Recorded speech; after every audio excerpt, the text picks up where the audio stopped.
Assalamualaikum warahmatullahi wabarakatuh. Hai teman-teman, apa kabar? Semoga selalu sehat ya. Pada kesempatan kali ini kami akan membahas tentang glikolisis dan fermentasi biokimia. Sebelum itu, perkenalan dulu yuk dengan kreatornya. Yang pertama, ada Adinda Ayu Indirasari dari Pendidikan IPA Fakultas Keguruan dan Ilmu Pendidikan Universitas Pancasakti Tegal. Yang kedua, ada Rizky Alda Safira dari Pendidikan IPA Fakultas Keguruan dan Ilmu Pendidikan Universitas Pancasakti Tegal. Dan yang ketiga, ada Suci Dwi Ramadhani dari Pendidikan IPA Fakultas Keguruan dan Ilmu Pendidikan dari Universitas Pancasakti Tegal. Pembahasan pertama mengenai glikolisis. Glikolisis adalah oksidasi glukosa atau glikogen menjadi pirufat atau laktat. Reaksi ini dijabarkan oleh Ebden-Meyerhof dan Parnas sehingga disebut juga dengan jalur Ebden-Meyerhof. Glikolisis merupakan jalur utama untuk menghasilkan ATP baik secara aerob dan anaerob. Glikolisis juga merupakan jalur anabolik yang menyediakan prekursor biosintesis. Selanjutnya, tahap-tahap glikolisis. Yang pertama, glikolisis diawali dengan reaksi pembentukan senyawa glukosa 6-fosfat dari glukosa. Reaksi ini dikatalisis oleh enzim heksokinase atau glukokinase. Heksokinase dapat ditemukan dalam semua sel organisme. Enzim ini memiliki spesifitas katalik yang rendah. Hampir semua monosakarida dapat difosforilasi. Aktivitasnya dapat dihambat oleh produknya, yaitu glukosa 6-fosfat. Glukokinase ditemukan di liver, memiliki spesifitas katalik yang tinggi dan tidak dapat dihambat oleh glukosa 6-fosfat. 2. Isomerisasi glukosa 6-fosfat. Reaksi yang kedua adalah pembentukan isomer fruktosa 6-fosfat dari glukosa 6-fosfat. Reaksi ini dikatalisis oleh fosfoglukoisomerase. Yang ketiga, fosforilasi kedua. Reaksi fosforilasi fruktosa 6-fosfat menjadi fruktosa 1,6-bisfosfat oleh enzim fosfokrutokinase. Reaksi ini berjalan spontan dan merupakan rate limiting step pada proses glikolisis. Pada reaksi ini dibutuhkan 1 mol ATP dan diregulasi secara ketat. Fosfofruktokinase dapat dihambat oleh ATP.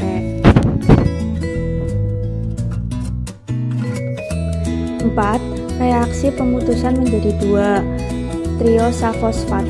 Reaksi ini dikatalisis oleh enzim aldolase dan terjadi pemutusan aldol yang merupakan kebalikan dari reaksi kondensasi aldol, membentuk 2 molekul gliseraldehid 3-fosfat yang selanjutnya mengalami isomerisasi membentuk dihidroksiaseton fosfat.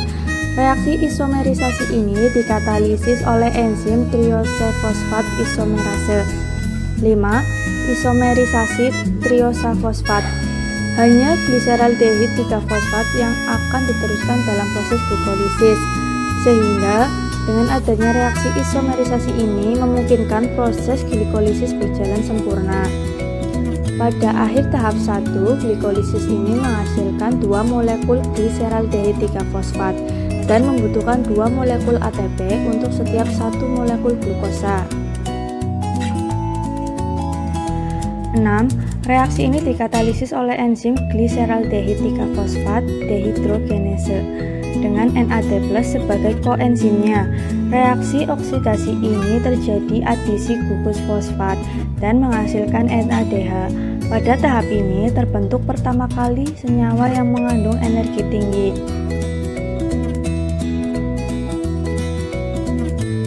7. Transfer fosfat untuk membentuk ATP. Senyawa 1,3 bisfosfoglycerat merupakan senyawa berenergi tinggi yang selanjutnya gugus fosfat tersebut ditransfer untuk membentuk ATP yang dikatalisis oleh enzim fosfoglycerat kinase dengan kofaktor Ng2+. Enzim ini dengan heksokinase yang mengalami perubahan. konformasi yang diinduksi oleh substrat. Reaksi ini bersifat reversibel. Kemudian yang ke-8, perpindahan posisi gugus fosfat. Pada tahap ini terjadi reaksi perpindahan gugus fosfat pada 3 fosfogliserat yang berada pada posisi C3 berpindah ke OH. Posisi C2 yang dikatalisis oleh enzim fosfogliserat mutase.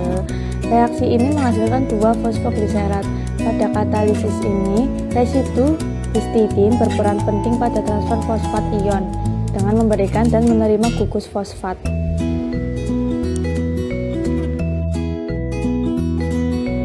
Pembentukan senyawa berenergi tinggi kedua. Pembentukan senyawa ini dilakukan dengan dehidrasi yang dikatalisis oleh enzim enolase yang memiliki kofaktor Mg2+. Reaksi ini dapat dihambat oleh fluorida. 10. Pembentukan ATP akhir. Reaksi ini berjalan spontan dan terjadi transfer gugus fosfat dari fosfoenol pirufat ke ADP membentuk ATP. Pelepasan fosfat ion menyebabkan terjadinya ikatan enol yang tidak stabil sehingga akan terkonversi ke bentuk keton dan menjadi pirufat. Reaksi ini dikatalisis oleh enzim pirufat kinase. Enzim ini memerlukan Mg+ sebagai kofaktor.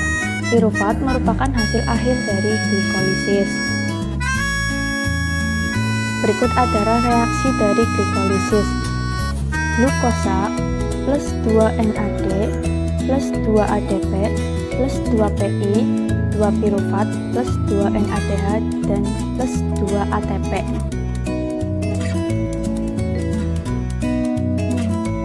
Macam-macam reaksi glikolisis. Ada 2 yaitu aerob dan aerob. Yang pertama aerob. Pirufat yang dihasilkan oleh glikolisis ini akan dioksidasi menghasilkan CO2 pada siklus Krebs. Akan dibahas pada bab selanjutnya.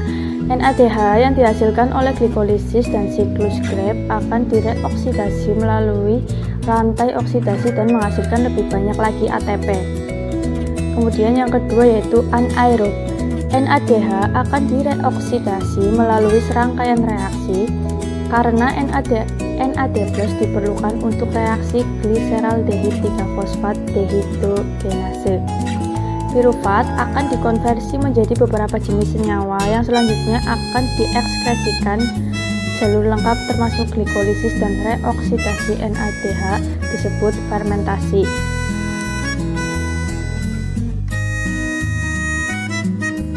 Glikolisis aerob berperan dalam tahap dekarbolisasi oksidatif pirufat menjadi asetil-CoA, bahan bakar utama dalam siklus sitrat. Kemudian, glikolisis anaerob, glukosa dapat diubah menjadi asam pirufat yang akan direduksi oleh NADH untuk membentuk laktat. Glikolisis anaerob memungkinkan pembentukan ATP terus-menerus di jaringan yang kekurangan mitokondria. Selanjutnya yaitu fermentasi. Fermentasi berasal dari kata fervor yang berarti mendidih. Fermentasi merupakan suatu cara pengolahan senyawa dari bahan-bahan protein kompleks.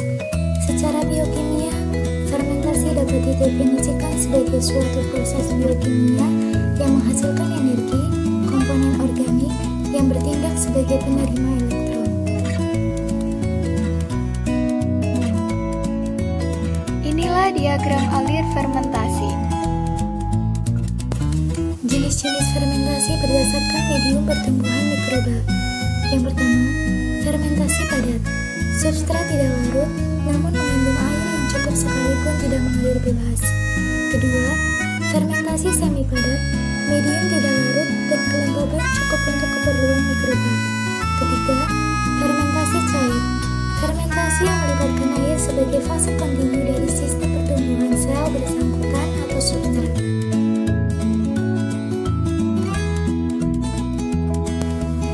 Beberapa faktor pengembangan fermentasi, yaitu ada penyiapan inokulum sehat, substrat atau bahan baku, sterilisasi bahan dan alat, proses fermentasi, pengendalian proses, pemanenan produk atau pemisahan, pemekatan, dan pemurnian.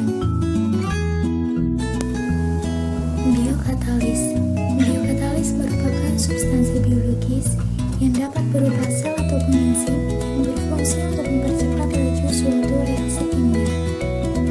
Sel hidup yang pertama ada mikroba yang terdiri dari prokariot yaitu bakteri dan eukariot yaitu kapal, ragi, dan ganggang. Sel hidup kedua ada hewan yang terdiri dari mamalia dan insekta. Sel hidup yang ketiga ada tumbuh-tumbuhan yang terdiri dari jaringan. Dan sel hidup yang keempat ada komponen sel yang terdiri dari enzim. Penyiapan inokulum.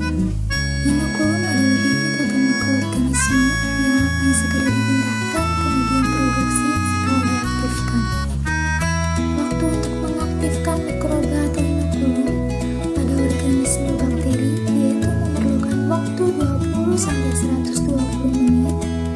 Organisme jamur dan alga memerlukan waktu 2-6 jam.